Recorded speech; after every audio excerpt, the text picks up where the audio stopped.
बिस्मिल्लाहिर्रहमानिर्रहीम। अस्सलाम वालेकुम व्यूवर्स। आज मैं आप लोगों के साथ लीमू की चटनी शेयर करूंगी। ये चटनी जितनी खाने में मज़े की लगती है उतने ही इसके फ़ायदे हैं। हाजमे के लिए भी ये बहुत ही फ़ायदेमंद है। इसके अलावा स्टमक प्रॉब्लम जिसको है उसके लिए भी ये बहुत ही फ़ायदेमंद है। 15 मैंने लीमू लिए हैं, इनके बीज रिमूव कर देने हैं और इनको छोटे छोटे पीसेस में काट लेना है।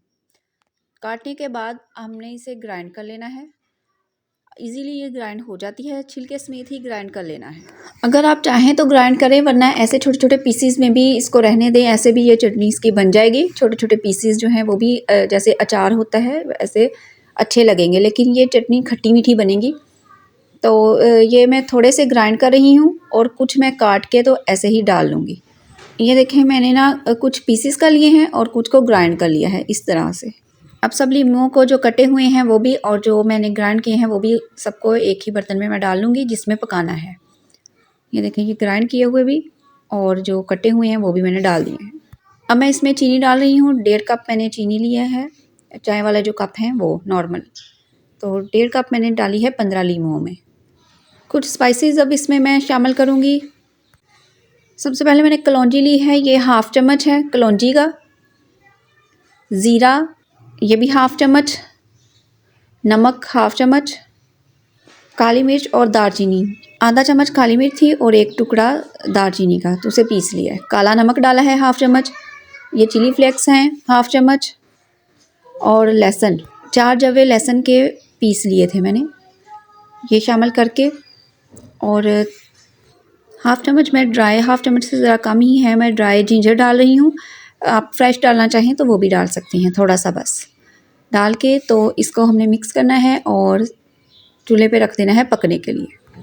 अब इसको इतना पकाना है कि जो चीनी वो पानी अपना छोड़ के तो दोबारा से ड्राई हो जाए। ये सारा कुछ ड्राई पानी जो जितना भी वो छोड़े वो सारा ड्राई हो जाए। चैनल पे नए हैं तो काइंडली से सब्सक्राइब कर दें और वीडियो अच्छी लगी तो लाइक कर दीजिएगा और कमेंट में मुझे ज़रूर बताइएगा कि आपको मेरी वीडियो कैसी लगी। और जो लोग फेसबुक से देख रहे हैं वो भी मेरे पेज को फॉलो करना मत भूलिएगा और लाइक भी कर दीजिएगा। चीनी ने पानी छोड़ दिया है अच्छे तरीके से, ये देखें। अब बस इसको इतना पकाना है कि ये सारा पानी दोबारा से ड्राई हो जाए।